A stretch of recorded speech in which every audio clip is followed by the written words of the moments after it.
मामलों की सुनवाई उन स्थितियों में की जाएगी जब किसानों के विवाद का यदि सुलह से निपटान नहीं होता या व्यापार क्षेत्र में व्यापार के किसी उल्लंघन की स्थिति में।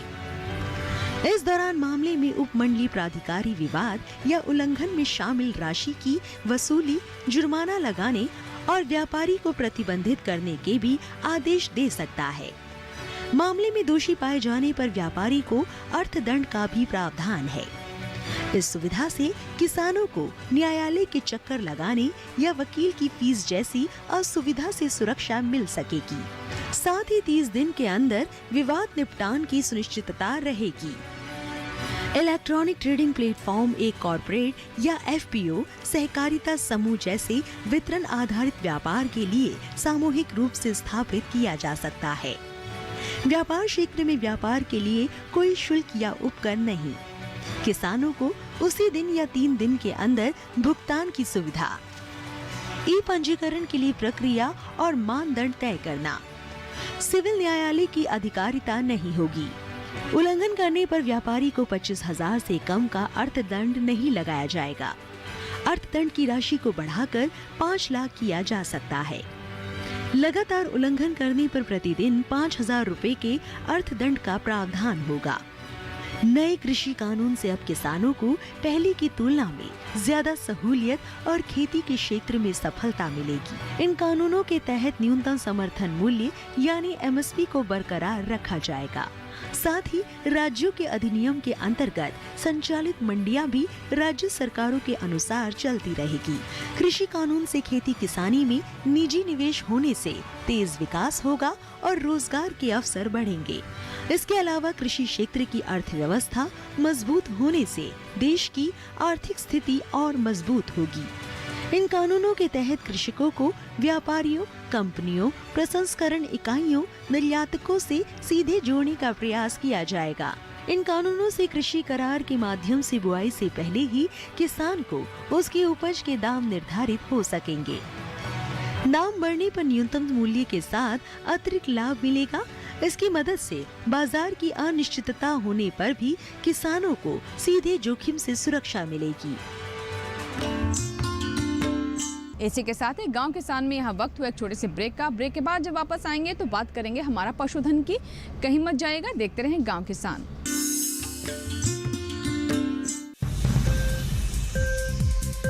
उपज के भाव ताव, आवक का हाल चाल, आयात निर्यात पर पैनी नजर, जानकारों की सटीक सलाह, सिर्फ मंडी खबर में सोमवार से शनिवार सुबह 8:05 पर।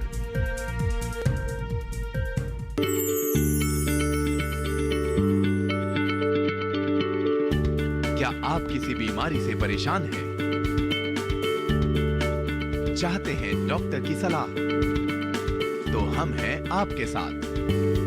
बताएंगे आपको जीने की राह।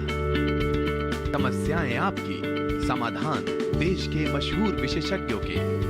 घर बैठे बात करें देश के जाने माने डॉक्टरों से।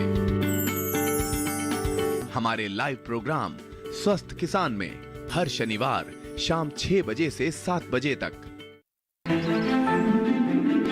बादलों की लुका छिपी, बारिश का हाल, बर्फ की चादर, बदलता रुख हवाओं का और मौसम के लिहाज से कैसे करें खेती, और भी बहुत कुछ। मौसम खबर लाइव रोजाना सुबह 8:30 पर, शाम 5 बजे और 7:30 पर। ब्रेक के बाद एक बार फिर आपका स्वागत है और अब समय हो गया है हमारा पशुधन का। हमारा पशुधन में आज हम बात करेंगे मीठी क्रांति के बारे में, यानी मधुमक्खी पालन। मधुमक्खी पालन की बात करें तो ये कृषि से जुड़ा हुआ ही व्यवसाय है और बहुत कम लागत में इसकी शुरुआत की जा सकती है। खास तौर पर युवाओं के बीच में काफ़ी लोकप्रिय हो रहा है क्योंकि रोजगार का एक नया माध्यम बनकर सामने आया है। इससे जहां एक तरफ आपकी आय में वृद्धि हो सकती है, वहीं फसलों पर इसका सकारात्मक असर भी देखने को मिलता है। तो कैसे करें मधुमक्खी पालन, आइए देखते हैं।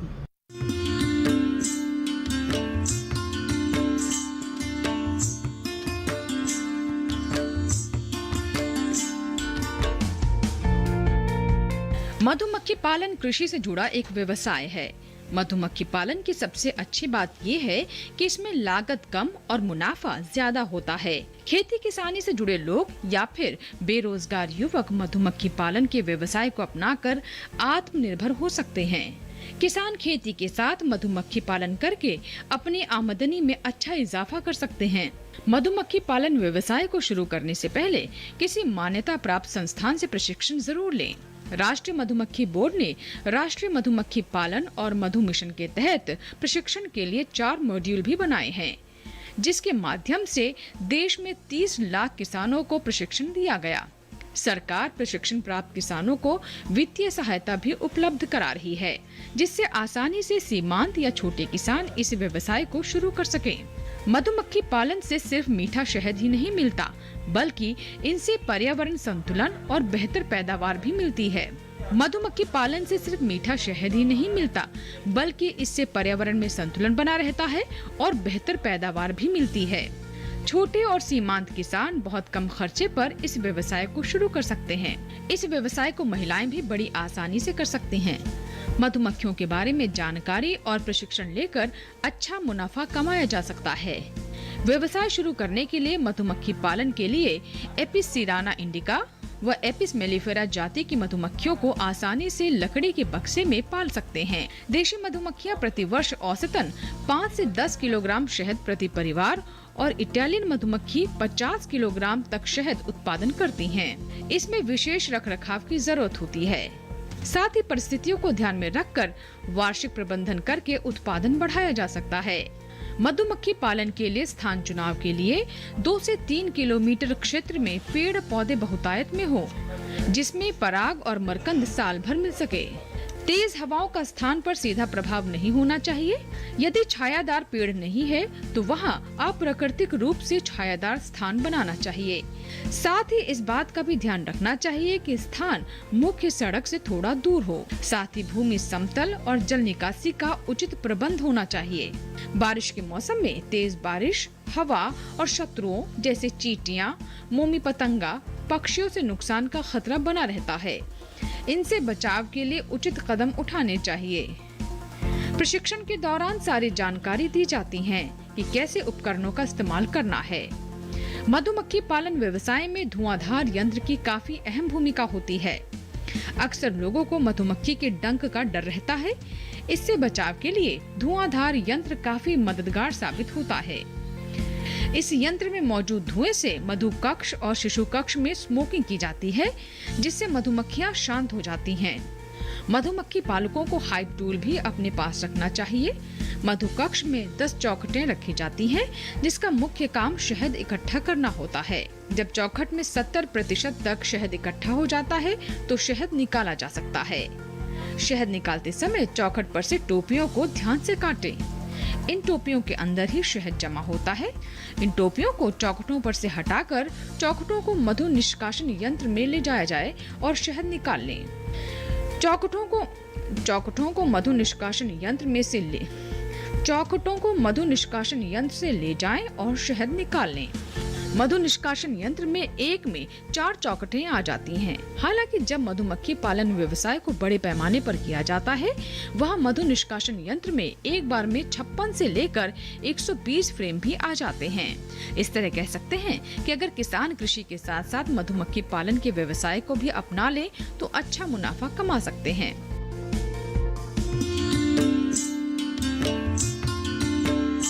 तो ये था हमारा आज का पशुधन और अब बात कर लेते हैं पशुपालक कैलेंडर की।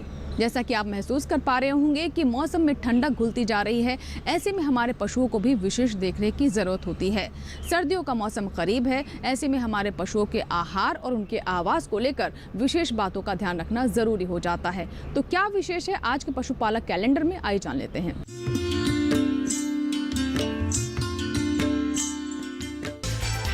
पशुपालक कैलेंडर अक्टूबर माह में ध्यान देने वाली बातें। इस माह में सर्दी का मौसम शुरू हो जाता है, अतः पशुओं को सर्दी से बचाव का उचित प्रबंध करें।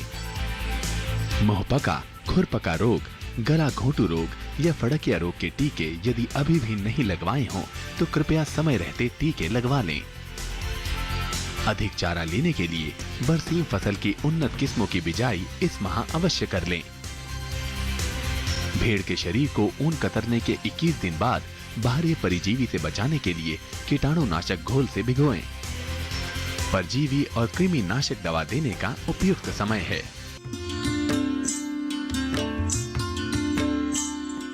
तो ये था इस माह का पशुपालक कैलेंडर। इसी के साथ ही वक्त हो गया एक छोटे से ब्रेक का। ब्रेक के बाद बात करेंगे कामयाब किसान की दास्तान की। कहीं मत जाइएगा, देखते रहें गांव किसान। बीमारियों से कैसे बचेगी फसल, मवेशियों की मुश्किलों का क्या है हल, कहां से लाएं बीज, कितनी लगेगी खाद, किसानों के हर फोन का विशेषज्ञ देंगे जवाब। देखिए हेलो किसान लाइव सोमवार से शुक्रवार शाम 6 बजे।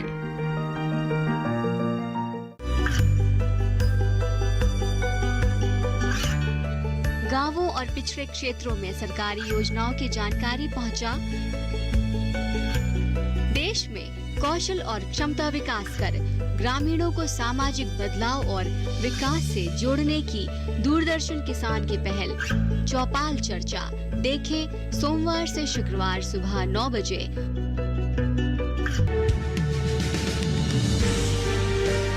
50 साल से लगातार कृषि दर्शन है आपके साथ। खेती की नई तकनीकों से लेकर किसानों की हर समस्या का हल, जारी है कृषि दर्शन का ये सफर। किसान चैनल के साथ सोमवार से शुक्रवार शाम 5:30 पर। ब्रेक के बाद एक बार फिर आपका स्वागत है। आप देख रहे हैं गांव किसान और अब बात कामयाब किसान की। कहते हैं जहां चाह वहां राह, यानी अगर आप अपने मन में कुछ ठान लेते हैं और उसकी तरफ पूरी इच्छा शक्ति के साथ बढ़ते हैं तो कोई भी आपको रोक नहीं सकता है। कामयाब किसान की दास्तान में हम आप तक ऐसे ही किसानों की कहानी पहुंचाते हैं जिन्होंने अपनी मेहनत, लगन और इच्छा शक्ति से असंभव को संभव कर दिखाया है और दूसरे किसानों के लिए उदाहरण बने हैं। तो आइए दिखाते हैं आपको आज के कामयाब किसान की कहानी।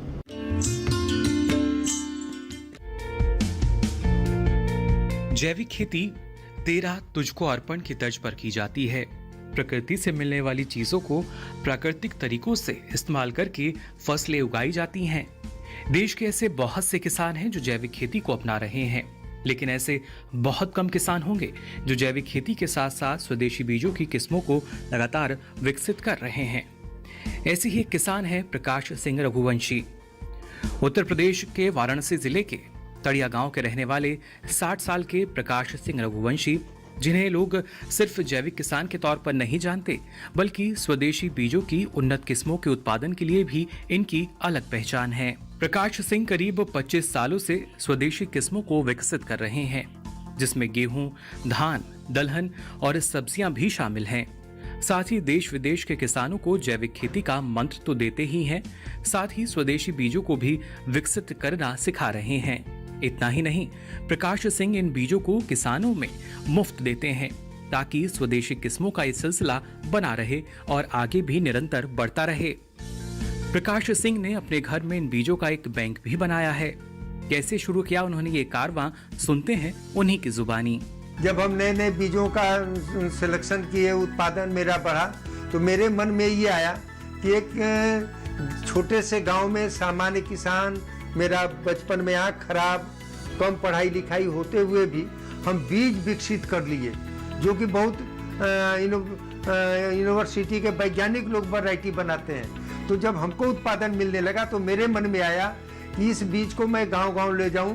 तो मैं 15 प्रांत का भ्रमण किया। करीब जो है, जब भी घर से निकलता था, घर में 100 ग्राम, 50 ग्राम, 200 ग्राम का पैकेट बना करके सीजन के हिसाब से 10,000, 20,000 पैकेट बना लिया और उसका नाम रख दिया बीज रथ। और उसे मैं गांव में गया, किसानों को कहा कि आप इसको लगाइए, लगाने का विधि भी बताया और बीज उत्पादन कैसे किया जाता है, कैसे प्योर लाइन का बीज बनाया जाता है, ये सब प्रशिक्षण देते हुए, बीज बांटते हुए मैं 15 प्रांत का अब तक जो है 10-12 साल में भ्रमण किया और किसानों को जागरूक किया। प्रकाश सिंह का ये हुनर उन्हें अपने पिता से मिला। वो बताते हैं कि साल 1995 में वो खेतों में लगी गेहूं की फसल को देख रहे थे। खेत में एक पौधा बाकी पौधों से अलग था। उस पौधे का तना बाकी से कहीं ज्यादा मोटा था, जिसमें 10 से 12 बालियां लगी हुई थी। उन्होंने इस बात की जानकारी अपने पिता को दी। उनके पिता ने बताया कि इस पौधे की किस्म बाकी पौधों से अलग है। यही वो घटना थी जिसने प्रकाश सिंह को उनका रास्ता दिखाया और उन्होंने इस अलग पौधे के बीजों को संभाल कर रखा और उन बीजों को लगाकर बीजों की संख्या में इजाफा करते चले गए। वो बताते हैं कि इस तरह से उन्होंने साल 2000 तक गेहूं, धान, उड़द, मूंग की देसी किस्में जैविक तरीकों से विकसित कर लीं। प्रकाश सिंह ने इन विकसित किस्मों को नाम भी दिए। प्राकृतिक रूप से मिली इन किस्मों के नाम कुदरत से शुरू किए गए, क्योंकि ये कुदरत की ही देन थी जो प्रकाश सिंह ने सजोए और बढ़ाए भी। अब तक प्रकाश सिंह गेहूं की 80 प्रजातियां, धान की 15 से 20, सरसों की 3, अरहर की 4 से 5 प्रजातियां तैयार कर चुके हैं। इसके अलावा सब्जियों की पुरानी प्रजातियां जिनका उत्पादन अच्छा है, उन्हें संरक्षित कर विकसित कर रहे हैं। उनके नाम 6 फीट की लौकी का बीज तैयार करने का रिकॉर्ड भी दर्ज है।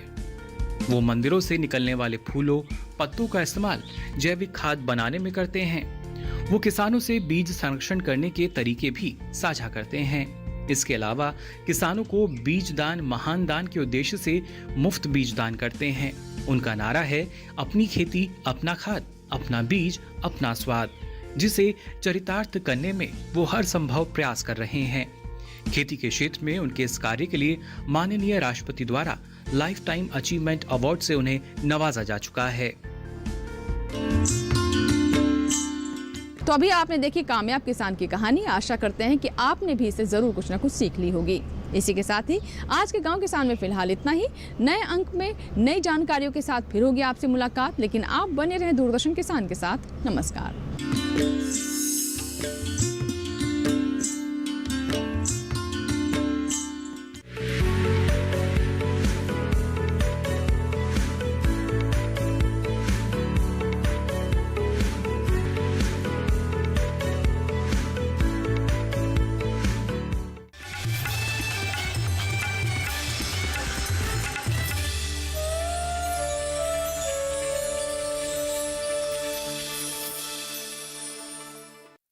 गांव किसान के सह प्रायोजक थे agriculture insurance company of India limited. संपन्न भारत की पहचान, बीमित फसल, खुशहाल किसान। तुम्हें जल्दी मालूम पड़ेगा। मुखिया जी, क्या हमने आपके साथ मारपीट की, आपको चोट पहुंचाई, आपको खाना नहीं दिया? मैसेज से कुछ पल पहले ही उनकी किसी से बात हुई थी। एग्जैक्ट 30 सेकंड बात हुई थी। अगर ये कॉल आखिरी है तो इससे कोई क्लू मिल सकता है।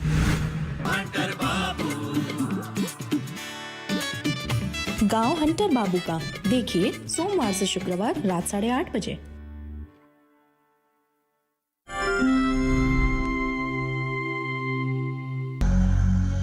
तीर्थंकर के नाम से इस शहर का नाम बर्धमान रखा गया। बौद्ध धर्म का भी यहाँ काफी प्रभाव था। बर्धमान शहर के निकट भरतपुर में एक बौद्ध स्तूप पाया गया है। हम जा रहे हैं बर्धमान शहर से 25 किलोमीटर दूर पूर्व बर्धमान की एक और जगह गलसी 1 नंबर ब्लॉक के फतेहपुर गांव की ओर। इसी फतेहपुर गांव में ही रहती है नूरजहां खातून, जो एक साधारण औरत से महिला कृषक बनकर सबके नजर में आ गई है। धान उत्पादन में बर्धमान की ख्याति सालों से है। यहाँ बहुत सारे राइस मिल भी है।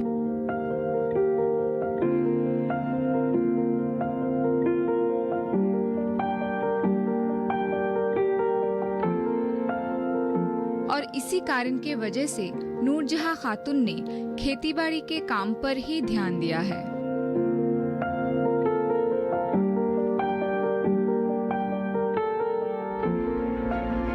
1999 साल में बरचत्रा की लड़की नूरजहां के साथ निकाह हुआ था फतेहपुर की आलम शेख का। शादी के बाद अपने पति और ससुर जी को खेती के काम में सहायता करने आगे आई नूरजहां।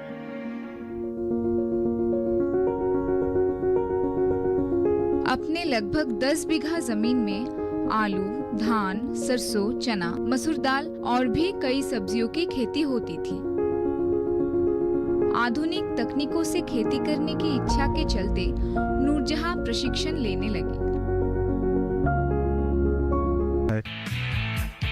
नूरजहां साल भर कई फूलों की खेती भी करती है। स्थानीय बाजार में मौसमी फूलों के मांग के कारण उनको इस फूलों के खेती से अच्छा खासा लाभ होता है। दामोदर नद के किनारे अपनी तालाब में उन्होंने मछली की खेती भी की। मछली संरक्षण और बाजारों में भेजने के लिए नूरजहां को राष्ट्रीय कृषि विकास योजना के तहत ताप प्रतिरोधक यंत्र भी मिला है।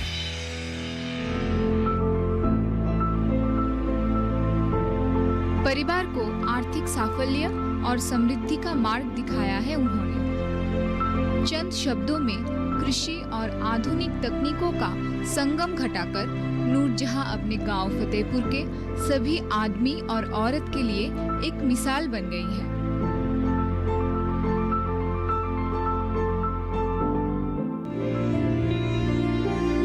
खेती कर प्रतिष्ठा पाने की लड़ाई नूरजहां की काफी कठिन थी, लेकिन उन्होंने अपनी अदम्य साहस और परिश्रम से हर बाधा को पार किया।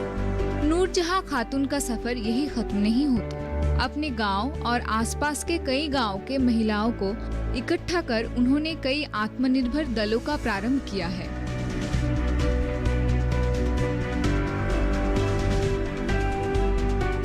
सारे दलों को मिलाकर कुल 2000 सदस्यों को नेतृत्व देने नूरजहां खुद आगे आई है। अपने सक्षम हाथों से उन्होंने परिचालन कार्य का दायित्व संभाला है। नियमित रूप से सरकारी प्रशिक्षणों और योजनाओं में सदस्य भाग लेते हैं। इन्हें कई योजनाओं की सुविधा और अनुदान भी मिली है।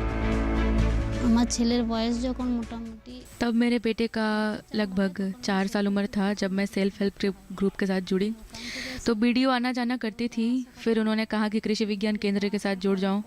तुम लोगों के पास तो ज़मीन जायदाद काफ़ी है, अगर खेती किसानी करोगे तो आय उन्नति होगी।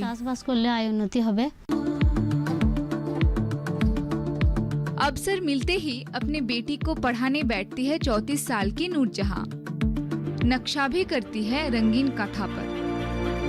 अपने और आसपास के सभी लोगों के तरक्की के सपने देखती है वो।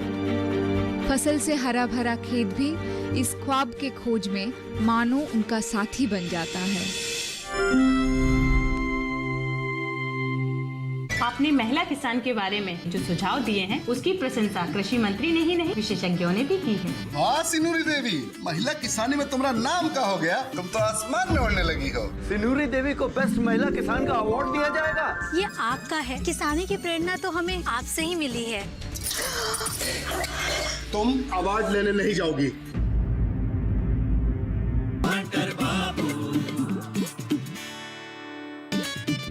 गांव हंटर बाबू का देखिए सोमवार से शुक्रवार रात 8:30 बजे। लिखा जा रहा है ग्रामीण अर्थव्यवस्था का नया विधान। सफलता की गाथाएं गुथेंगी और मत कर निकलेगा नया समाधान। नई तकनीकें, नए तरीके करेंगे किसानों को मालामाल। वैज्ञानिक आधार ही बनेगा अब हर कामयाबी की मिसाल। किसानों, वैज्ञानिकों और कृषि उद्यमियों से होंगी बातें। आमदनी की बनेंगी नई राहें। जागो, फिर चलो उजालों की ओर। आओ मिलकर बढ़ाएं एक कदम उन्नति की ओर। एक कदम उन्नति की ओर, हर बुधवार शाम 4:30 बजे।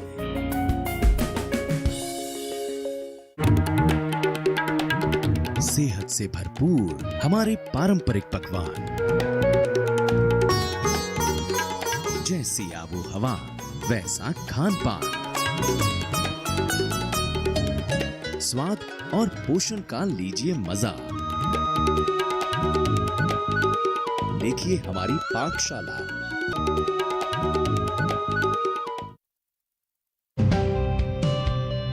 जलते सूरज में तपकर पथरीली जमीन पर सींची हैं इन्होंने कामयाबी।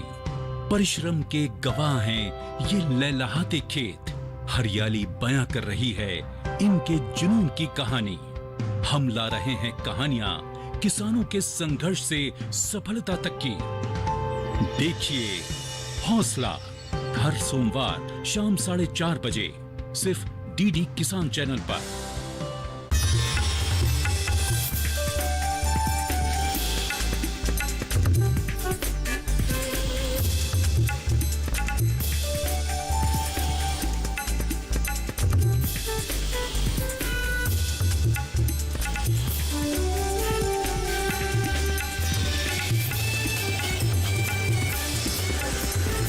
डीडी किसान, बदलते भारत की शान।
वाह भाभी, चाय बनाकर रखी है।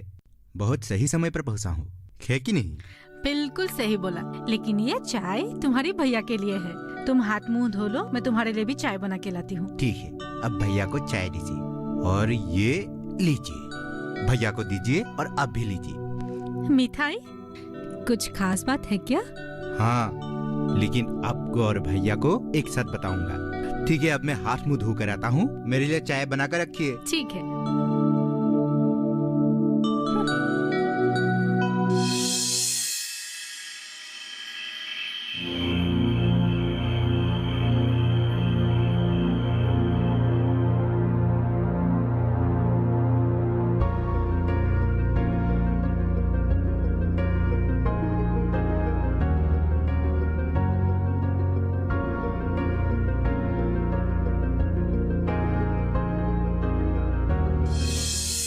हमारे जैसे घर की लड़की पढ़ाई लिखाई करके क्या फायदा? हाँ? और पढ़ाने के लिए पैसा कहाँ है? वैसे भी दूसरों के घर जाना ही है। दूसरों के घर काम करेगी, 2 साल काम सीखेगी, जो भविष्य में उसी के ही काम आएगी। मदन भैया, अगर आप एक पिता होकर अपनी बेटी के बारे में इस तरह से सोचेंगे तो कैसे होगा? लड़कियां घर की लक्ष्मी होती है। और आजकल वैसे भी लड़के और लड़कियों में कोई फर्क नहीं है। लड़का लड़की सबको पढ़ना चाहिए। अभी आपको पता चला, घर में विभीषण पैदा हुआ है। क्या? मदन की बेटी को हमारे घर आने से ध्रुव ने रोका? मैं अभी उससे बात करता हूँ। उसने देखा नहीं तुम्हें कितनी तकलीफ हो रही है? और उसके साथ वो मानसी भी है। वो अपने आप को गांव का लीडर समझती है, सबके मामलों में दखल देती है और सबको बोलती रहती है लड़की को पढ़ाना चाहिए, बाल मजदूरी अपराध है और ना जाने क्या क्या क्या। हाँ भैया,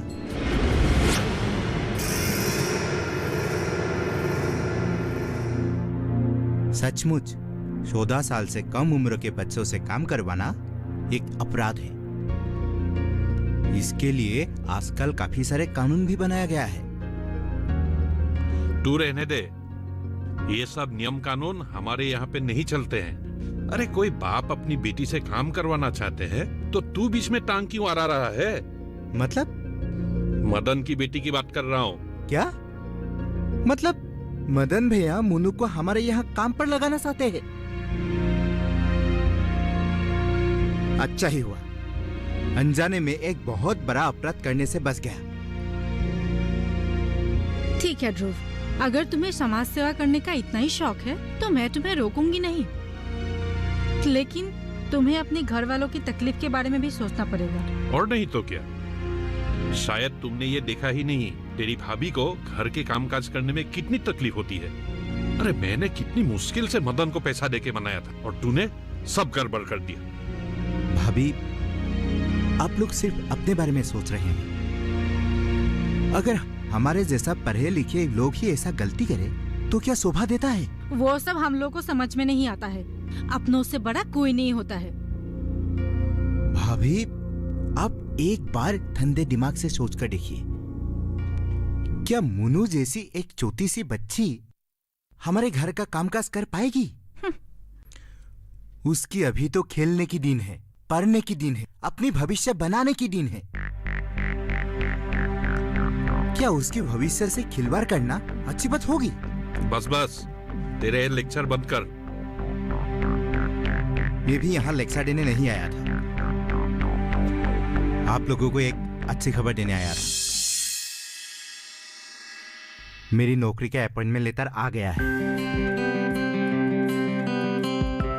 और हमारे हायर सेकेंडरी में ही पोस्टिंग होगा। अच्छा? हाँ, आज ही पता चला है। ये तो बहुत अच्छी बात है। आप कम से कम तुम व्यस्त रहोगे और दूसरे के घर की समस्या सुलझाने के लिए तुमको वक्त ही नहीं मिलेगा। और सुनो, अच्छी तरह मन लगा के काम करना। हाँ, जरूर करूंगा।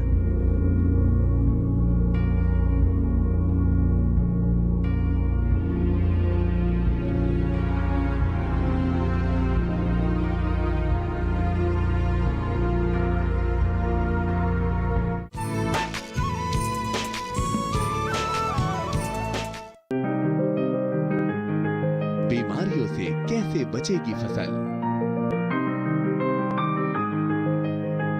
मवेशियों की मुश्किलों का क्या है हल? कहां से लाएं बीज, कितनी लगेगी खाद? किसानों के हर फोन का विशेषज्ञ देंगे जवाब। देखिए हेलो किसान लाइव, सोमवार से शुक्रवार शाम 6 बजे।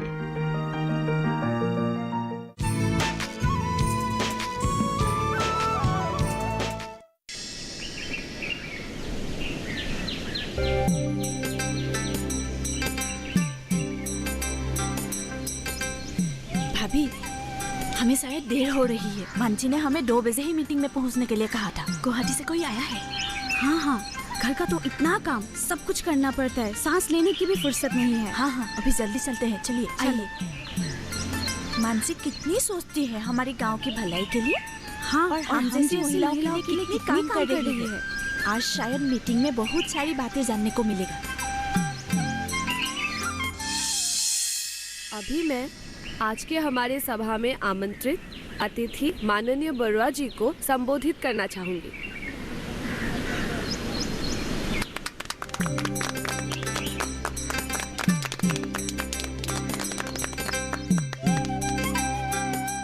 अब मैं उन्हें उनके बहुमूल्य भाषण रखने के लिए अनुरोध करती हूँ।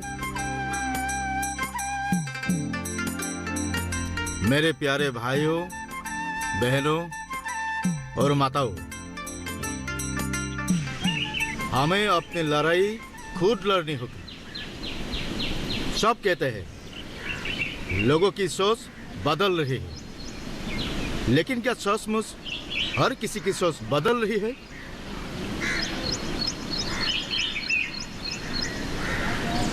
नहीं, अभी भी बहुत सारे लोग अपनी बेटियों को पढ़ाना नहीं चाहते। बहुत लोग शादी में दहेज लेते हैं, अपनी पत्नी का सम्मान नहीं करते, अपनी माँ का बलिदान को भूलकर उन्हें वृद्धाश्रम में भेज देते हैं।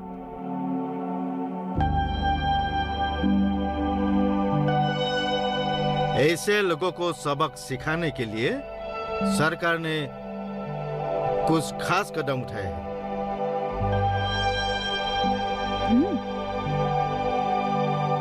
जैसे महिला सशक्तिकरण योजना, महिलाओं को शक्तिशाली बनाने के लिए और समाज में उनका व्यक्तिगत अधिकार दिलाने के लिए, उन्हें सक्षम बनाने के लिए ये योजना बहुत जरूरी है।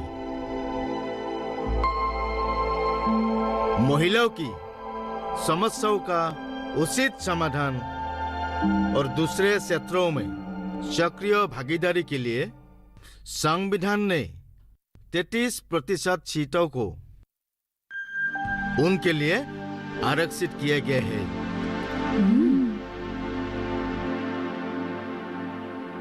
महिलाओं की अधिक विकास के लिए भी सरकार ने बहुत सारी योजना बनाई है। इन सब के बारे में जानकारी होना बहुत जरूरी है। इन सब बातों के बारे में तो हमें पता ही नहीं था। हाँ, तुम ठीक कह रही हो। कानूनी अधिकारों के साथ साथ महिलाओं को सशक्त बनाने के लिए संसद द्वारा कुछ अधिनियम पास किए गए हैं, जैसे अनैतिक व्यापार अधिनियम, दहेज रोक, समान पारिश्रमिक एक्ट,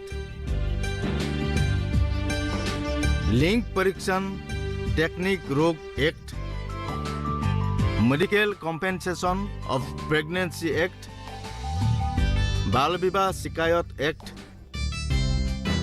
कार्यस्थल पर महिलाओं का यौन शोषण एक्ट। देखिए, नारी के पास कितना अधिकार है।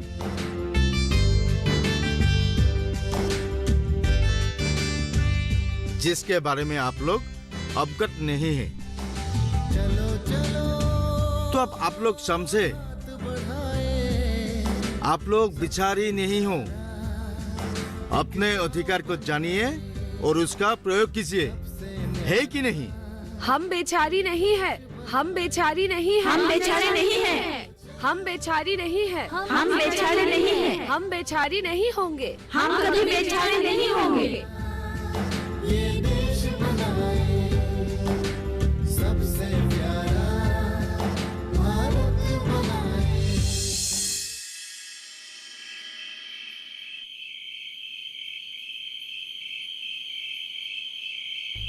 लीजिए।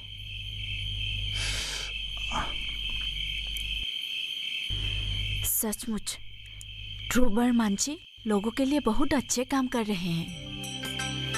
आज हमें मालूम हुआ कि आज की नारी अबला नहीं है। सरकार ने महिलाओं की सुरक्षा और अधिकारों के लिए कितने सारे नियम बना रखी है। हाँ, अब तो हम मर्दों को तुम लोगों से दर दर के जीना होगा। नाराज हो क्या? अरे मैं नाराज नहीं हूँ, पहले समझा नहीं था, लेकिन अब समझ रहा हूँ।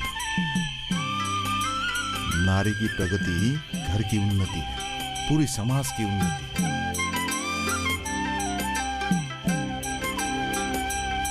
हाँ,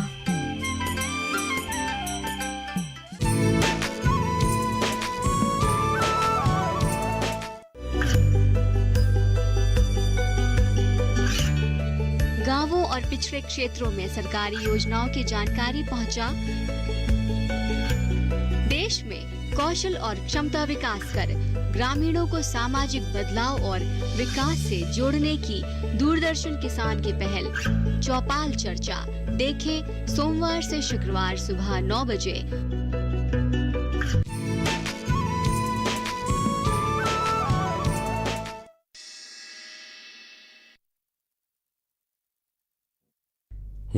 समझा।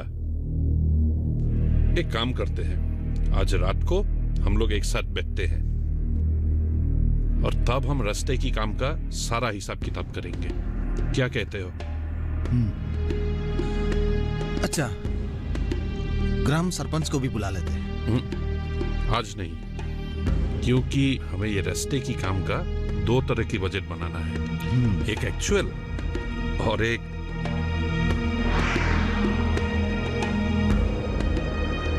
समझा ना? समझ गए भैया, आप बिल्कुल चिंता ना करें।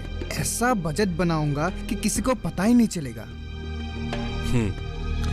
अच्छा, और एक बात, किसी को भी ये पता नहीं चलना चाहिए कि हम रास्ते की काम में कौन सी क्वालिटी की मटेरियल इस्तेमाल कर रहे हैं, ठीक है ना? बिल्कुल पता नहीं चलेगा भैया, आपको तो भरोसा है ना हमारे ऊपर।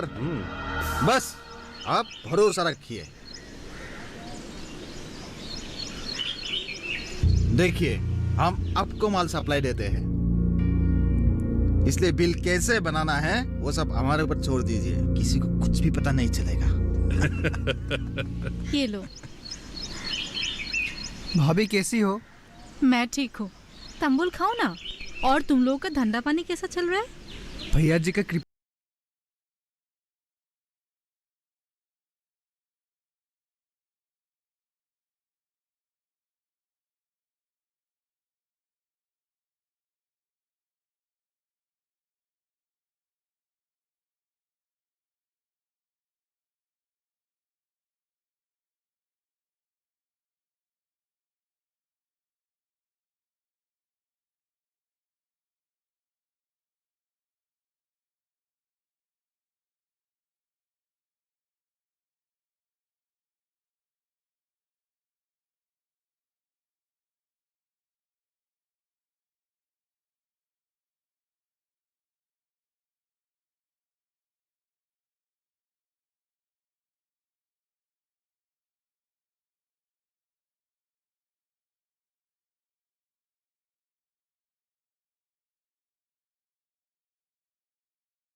लड़की क्यों देखनी है?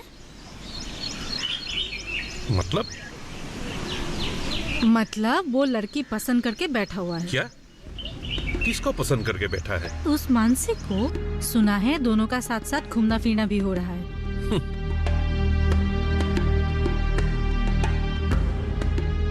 एक साथ घूमती फिरती है, इसका मतलब ये थोड़ी है मैं उसको अपनी बहू बना लूं। थोड़ी पढ़ लिख क्या गई है, सबको ज्ञान बांटती फिरती है। इस तरह की लड़की को तो मैं अपनी खानदान की बहू कभी नहीं बनाऊंगा। उसके साथ शादी करवाने से तो वो साथ में कुछ लेकर भी नहीं आएगी। उसकी घर की हालत देखी आपने? पूछिए मत। भाभी,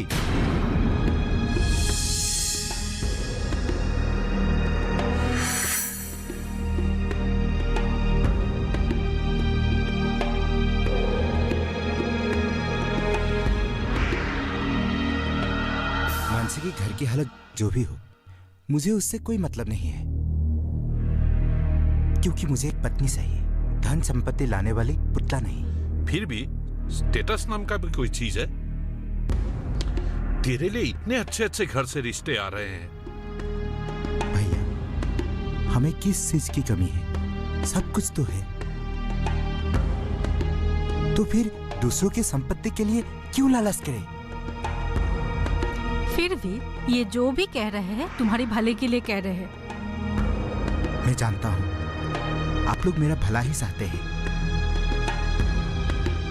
फिर भी मैं आप लोगों का ये बात नहीं मान सकता हूँ। मैं मानसी से ही शादी करूंगा।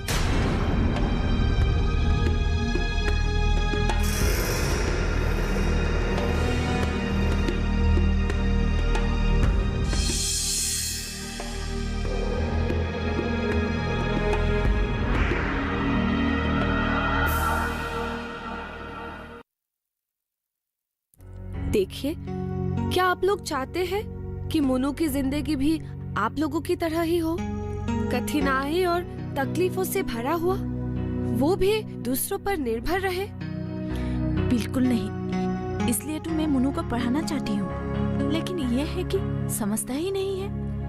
मदन भैया, सोचिए, अगर आप पढ़े लिखे होते तो आप लोगों की हालत कुछ और ही होते।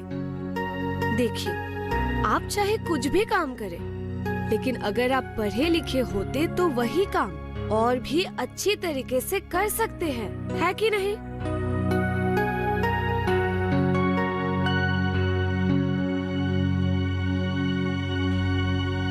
तुम बिल्कुल ठीक कह रही हो।